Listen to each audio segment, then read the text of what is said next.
My name is Nadine Robbins, and I'm a hyperrealist painter. I began my art career as a graphic designer, but always wanted to be a fine artist. I created these videos to present my unique approach to hyperrealism, and I hope they'll inspire you to create your own personal style. So this painting is of a friend's eye from start to finish. I outlined the eye on a small canvas ahead of time to get to the painting part sooner for you. So you'll see, after briefly describing the supplies I use, me painting viewed from above, the block in of the main colors, and all the exciting details until finish. So let's get started. So here are all the art supplies that I'm going to need in order to paint this beautiful eye. You see right here is the photo reference that I color corrected in Photoshop. I printed it out on my Epson printer and it created beautiful, very saturated print, and I think it's perfect for what I need for this painting. So let's look at the other supplies. So what you see here is my canvas, which is a Raphael very smooth portrait grade canvas of good quality on top of a cradle board, and you can buy these pre-made online. It's really very helpful. So you're going to need a lot of blue shop towels for cleanup and a palette knife for mixing paints and cleaning paint. Here are my paints. There are a few more to the left, and then I have pre-mixed piles of all the colors I'm going to need in order to paint this beautiful eye. Here you'll see two containers that I have. One right now has some Turpenoid in it, which we're going to use for the block-in. These containers are very handy for any type of liquids that you need to paint with.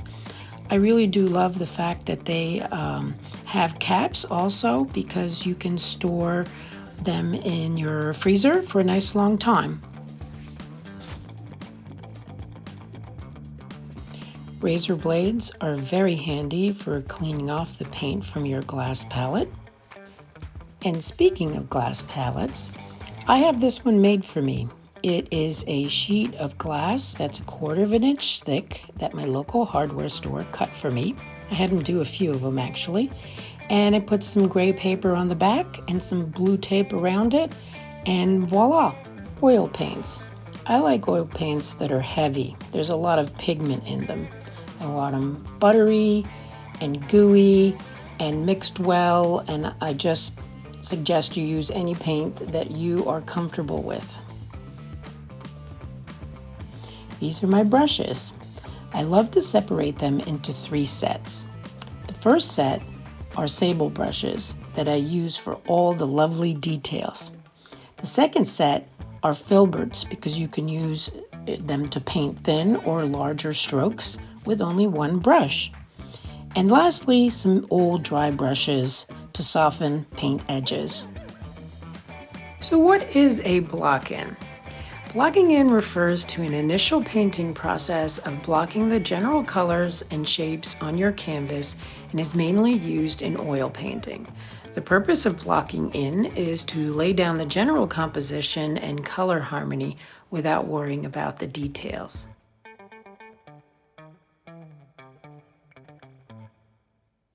Taking your oil painting skills to the next level by watching this demonstration is really a great way to learn a new way to paint in a hyperreal style. This block-in stage is meant to be loosely painted, which can be lots of fun. I like to think of it as training for the detail layers. But what's more important is that it creates a foundation that will add luminescence and depth to your final painting.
Normally, when I am painting a large painting, I mix big piles of paint for each of the colors that I'm going to need for the whole painting.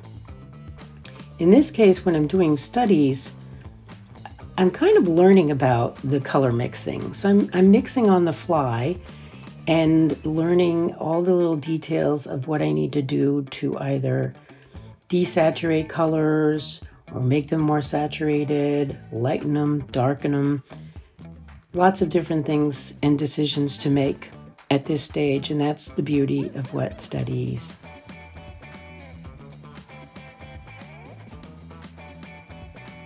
Salvador Dali once said, "Have no fear of perfection, you'll never reach it." Painting in a hyperreal style used to be really daunting for me at times. However, Dali's words have inspired me to discover when to stop painting and declare the art finished. As you'll see in this details section, the painting will slowly come alive with layers of carefully placed brushstrokes with hard and soft edges without having to be too perfect. There's plenty of detail work to make it look convincing. Let's do this.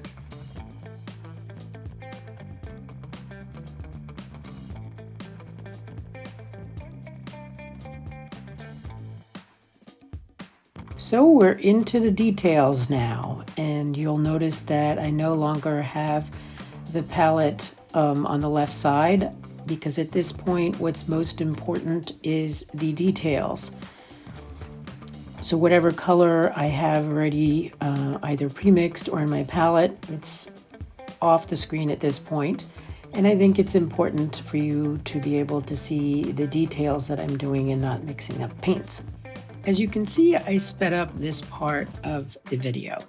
The reason why I did that is that I paint very slow, especially when I have so many decisions to make every time I lay a paint stroke down.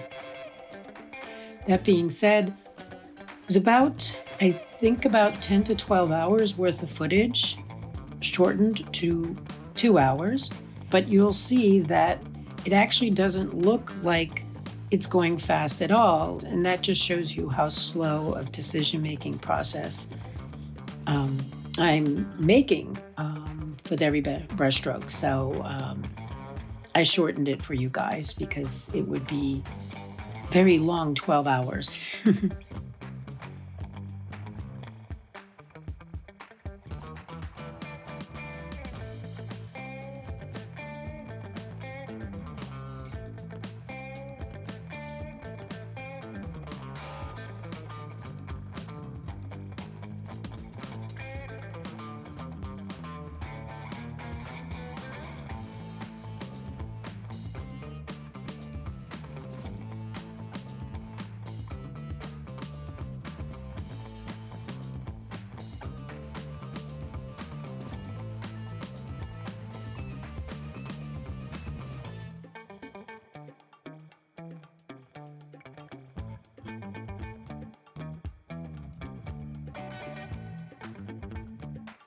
Becoming a full-time artist was the best decision I've ever made.